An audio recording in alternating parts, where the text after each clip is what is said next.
آقای حسین محمدی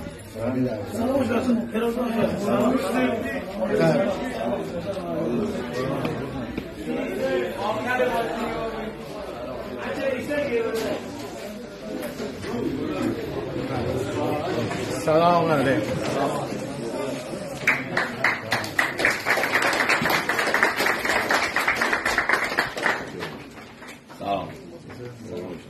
سلام.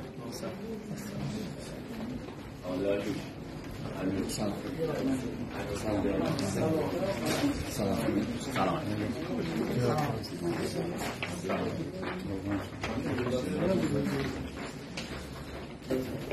با عرض سلام و خسته نباشید خدمت اعضای محترم تیم داماش. با جلسه معرفی سرمربی جدید باشگاه داماش در خدمت شما هستیم. بعد از مذاکرات مختلف با گزینه‌های مختلف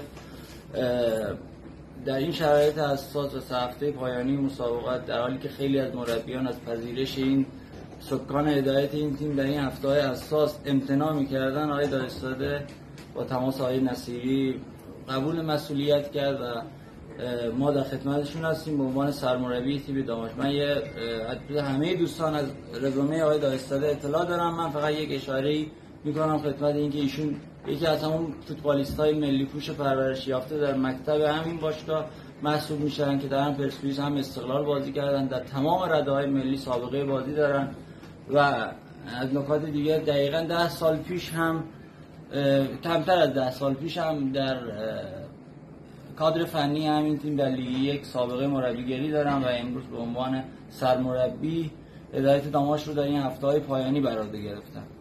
من فکر کنم در خدمت آقای نصیری هستیم به عنوان مالک باشگاه. عرض ادب، سلام، صبح بخیر. ما بعد از گزینه‌هایی که در واقع مدولم با ما صحبت کردن و فکر می‌کنم همتون در جریان هستید، آخرین نفر که استخاره کردن و بعد ما در خدمتشون نبودیم، افتخاری دارم که در خدمت آقای بهزاد دادستاده هستیم به عنوان سرمربی جدید تیم داماش و سکان تیم رو دوست داریم به آقای دادستاده. مطمئنم که اتفاقات خیلی خوبی میتونه برامون رقم بزنه. به افتخار خودتون.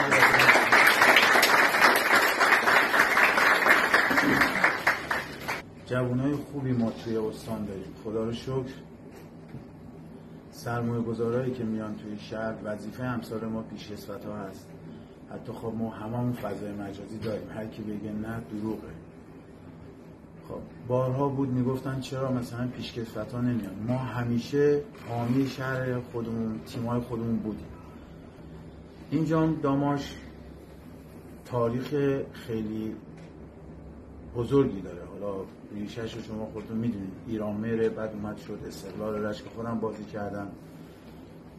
متاسفانه همیشه مشکلات تیم‌های شهرستانی، خودم شهرستانی هم خیلی افتخار میکنم، همیشه هم گفتم همین بودجه و حرف اول توی فوتبال بچه‌ها پول میزنه.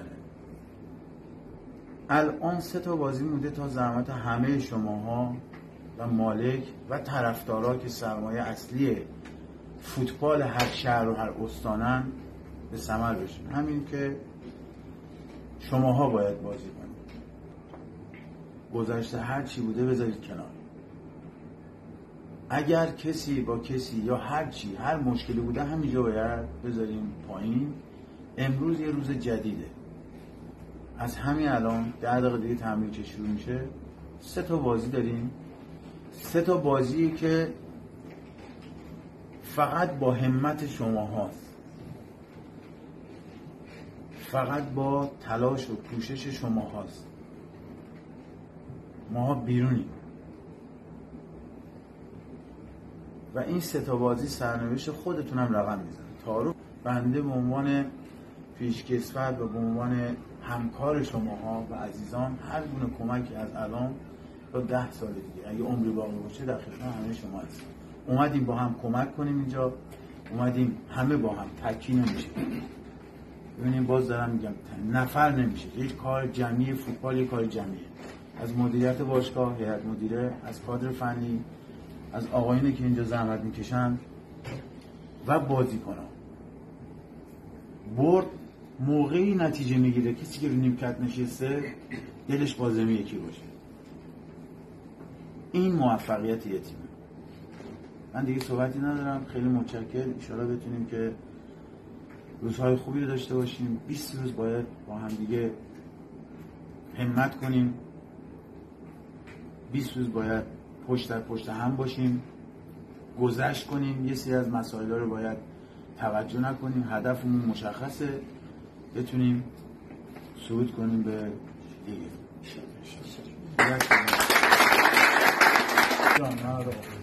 یا به عنوان بزرگتر برای همه بزرگیم برای من، ولی بیان دست بزنی از همه الان یا علی که همه با هم یا علی